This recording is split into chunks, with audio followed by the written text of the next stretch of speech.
Lost Tales. Creation myths of ancient Egypt. Let us look at the third creation myth of the series.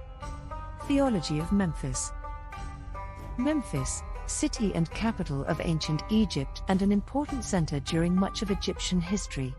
Pharaoh Neferkare-Shabaka, the third Nubian ruler, used various restoration projects to bring back the golden days of ancient Egypt as well as to solidify his rule.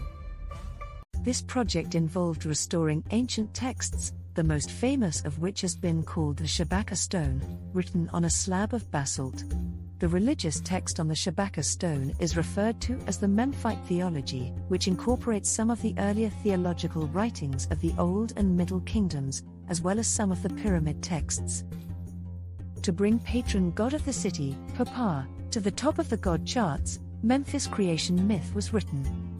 The status of Ptah rose to the creator of the physical universe. According to the text on the Shabaka stone, the world was brought into being by Ptah through his heart and words. Ptah was identified with the first bit of dry land, to emerge from the endless depths of the waters. It is for this reason, he is also known as a god of the earth. Ptah created Atum, and all the other deities of the Ened that are Shu, Tefnut, Nut, and Geb, Osiris, Isis, Set, and Nephthys.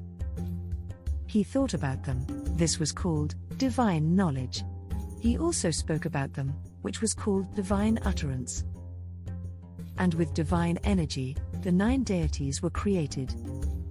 In Memphis, they claimed Ptah was married to Sekhmet. He was the father of Nefertum and Mahus.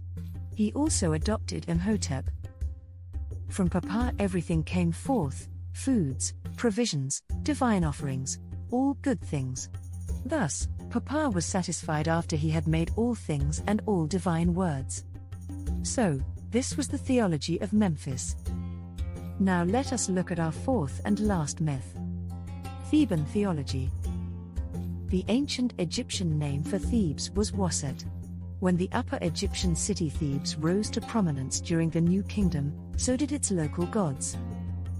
The chief of the Theban gods was called Amun. Amun was associated with the air as an invisible, dynamic force.